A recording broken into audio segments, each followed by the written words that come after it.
Good morning, traders. Welcome to Premarket Info. I'm Dennis Dick. On today's show, are the S&P futures finally breaking out of this range? 1404 has been the high for the past two or three times in the past 6 sessions, but we are trading above there this morning, trading at 1406 and been as high as 1407.75. Oh, this one surprises everyone. Groupon disappoints. Earnings from Home Depot, Dick's Sporting Goods, Coors, and Estee Lauder we'll talk about. And Apple and Google. Google was breaking out yesterday, obviously, and Apple did follow suit just as we suspected. And Johnson & Johnson, a quintuple bottom.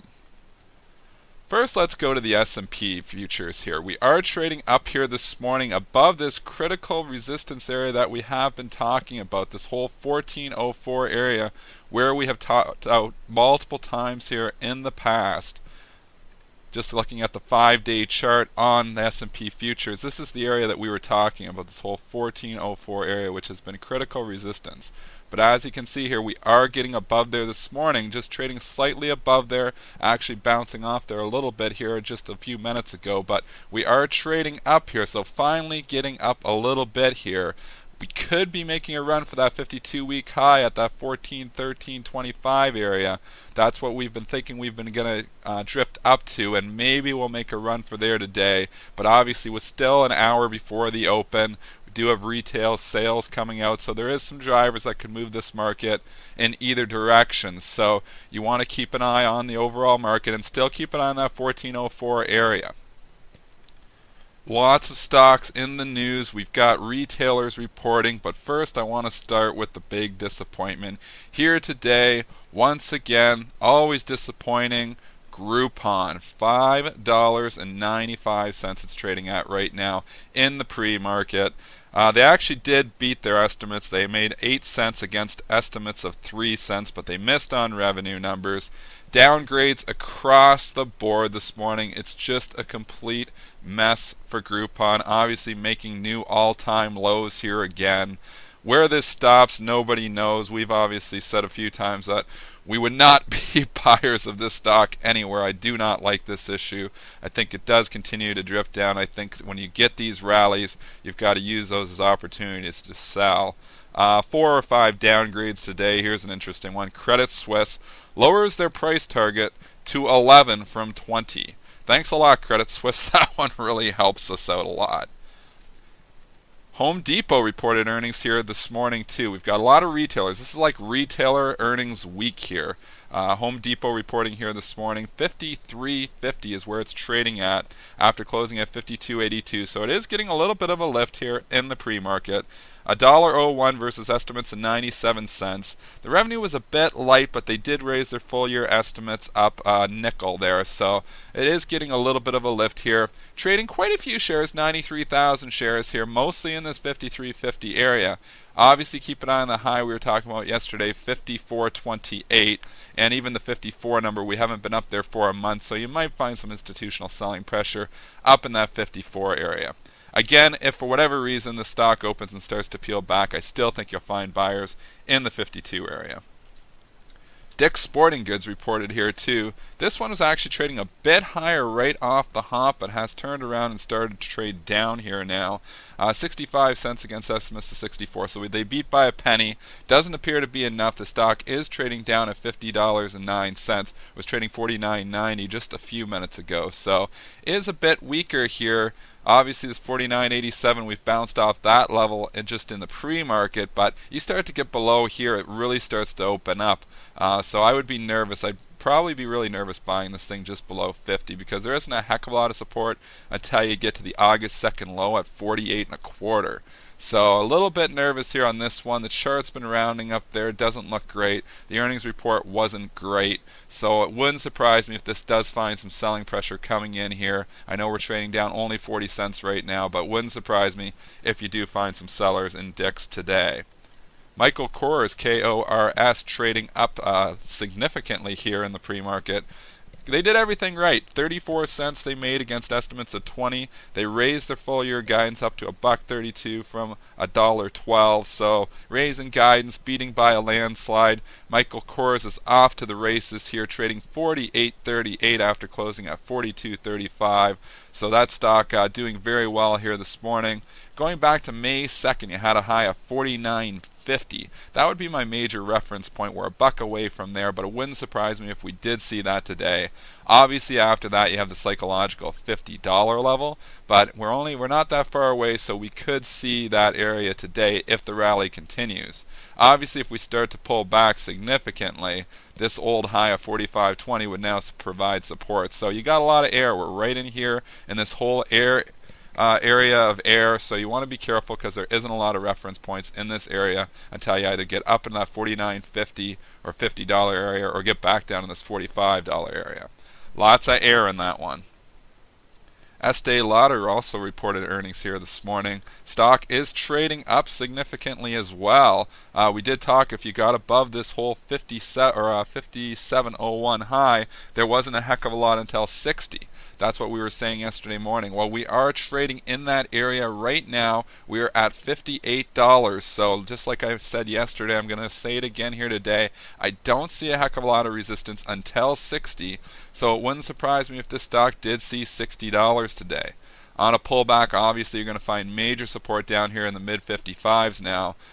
This has just reported earnings about 20 minutes ago, so it has obviously not settled down here yet. It's traded from the whole 55 area up to 58.10, so it could really go anywhere here yet. But if it's to peel back, I think you find support down here, and I think your major resistance up here at $60. Above 60, it starts to open up again. So I think 60 is your first reference point that you want to look at on the upside, though. Got a few other ones here, but first I want to highlight Google because it had a heck of a move yesterday. Obviously trading up over 20 points there. 660.01 is where it closed. It's trading up again here just a bit today at 660.71. We go out to the weeklies on this one. We are approaching this high that we set back on, if I can grab back in the first week of January, we traded up to 670.25. That could be where the stock is heading. It's really off to the races here. Obviously, if you go up further than that, we had some highs back in the day at 747, but that's a long ways away here, going back to 2007, 2008 levels. So you're getting into 2-3 year highs approaching on Google here. Good for the shareholders. Obviously, we've been on a heck of a run from this whole 560 area that we bottomed at just a few weeks ago. So heck of a move. Google is off to the races. We said yesterday on the show when Google was trading up $7 or $8, we wouldn't be surprised if Apple followed suit. There's a lot of people that trade Apple and Google together. Again, I don't know why they do that, but they do follow each other. Apple is trading up again here this morning, 633.35. Apple is off to the races. 52-week high is up at $644. It would not surprise me at all if we seen that number this week. We might be heading towards that 52-week high. I personally think we are. I think we've broken out here now to the upside. Wouldn't surprise me if we get another nice move. It actually wouldn't even surprise me if we've seen, the 640 area today. We are $7 away from there, though, but I do think pullbacks are to be bought on this one. This stock is off to the races. Everybody wants to, find, obviously good stocks here. The markets have been moving up to the highs, and Apple is probably going to be your leader still again going forward. So despite not having the best quarter last quarter, the market has completely shrugged it off now here over the course of the last few weeks, and we are attempting to make new 52-week highs maybe in the next day or two. So keep an eye on Apple. It's definitely off to the races. One stock from the Big Ten I want to highlight for you is Johnson & Johnson. Just get rid of this trend line here that we drew yesterday, but we have had a quintuple bottom. Forgive me if I'm saying that wrong, but quintuple bottom, where the stock has bottomed for the last 5 sessions between 68.10 and 68.22. 1, 2, 3, 4, 5. This whole area here, and when you look on the daily, it doesn't look so volatile. You can see this whole area here is providing fantastic support. There has been obviously some type of institution or some type of, if somebody's been accumulating stock in that whole area and they continue to accumulate it, because every time it goes down into that area, it just bounces right back up. So Johnson & Johnson again bounces off that area again yesterday, a couple times actually, got down to 68.20, bounced.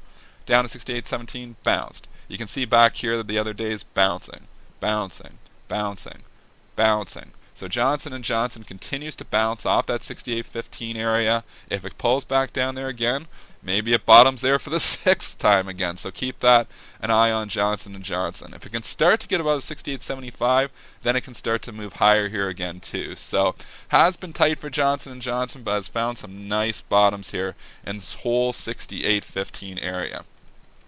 Another one that took out its bottom just by a few cents yesterday was Pfizer that we had talked about. Traded down just as low as, try to grab the number, 23.66. So traded down just below that 23.70 area that we had talked about. Is trading up a little bit here this morning. 23.83 is where it's trading right now. So it continues to find support in this whole 23.70 area. If it starts to take that area out, eventually it might make a run for the 23.50. But the ranges have been tighter. We're still trading in these tight ranges. But like I said, the S&P does appear to be breaking out here, at least this morning in the pre-market. Whether that continues in the regular session is still to be determined. A couple other ones in the Big Ten just to highlight. ExxonMobil, this whole 88.50 area has just continued to be enormous resistance for the stock.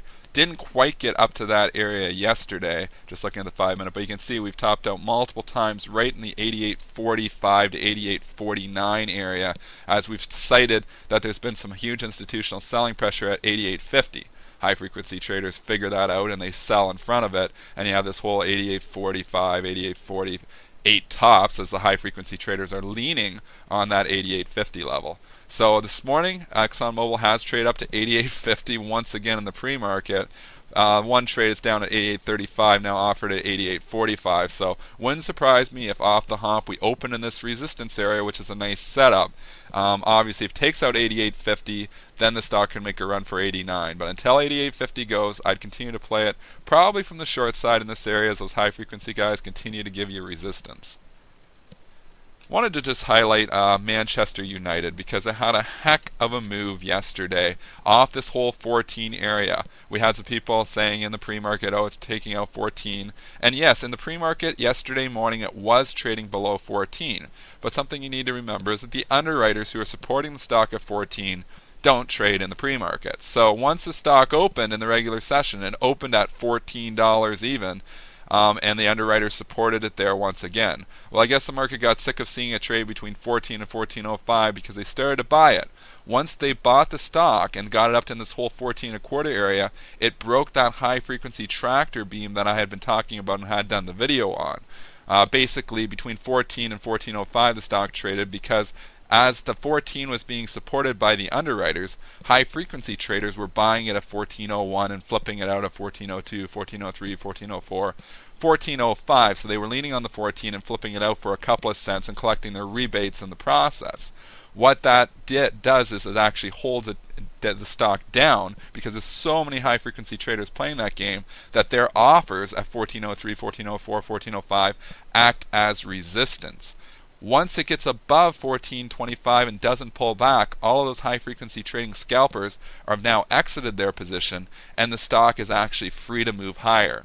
I actually tweeted out yesterday when it started to get out that it had broken when it got up to this 14.28 area and that it could potentially move higher from here, which it did over the course of the next 20 minutes when the stock ran up to 15.27. It has pulled back. It is trading close 14.15 back into this whole $14 area. If it can hold up here around 14.15, it still has some freedom to rally up. If it pulls back and starts touching this 14 area again, you will again be caught in the HFT tractor beam between this 14 and 14.03, 14.04 area because high frequency traders will probably be leaning on the underwriters at 14 if they continue to support the stock. Obviously, if the 14 bid gets taken out, all these gains are done. The high frequency traders will exit their positions, and then the stock will be free to trade anywhere. But right now, it appears the underwriters are still supporting the stock at 14. If it can hold up here in this 14.15 area, it has the potential to move higher. If it pulls back and starts trading at 14.01, it will probably get caught in the HFT tractor beam again, and we could see this muted trade where it just trades in a 2 or 3 cent range for hours on end. So that's your little market structure conversation, and that's what happened in MANU yesterday and the day before. Going back to the market here, obviously we've talked 1404 has been the key resistance area here. Support though, which is what we had talked about before too, has continued to be found in the low 1390s. 1394.25 was the low there yesterday. We bounced right off that area again. Now we are above this resistance area, so I would expect that maybe if this whole if we can open above this whole 1404 area and get a little bit of momentum, decent retail sales number, maybe we can make a run for that 52-week high up there in the 1413.25 area. Once again, I'm Dennis Dick for Premarket Info.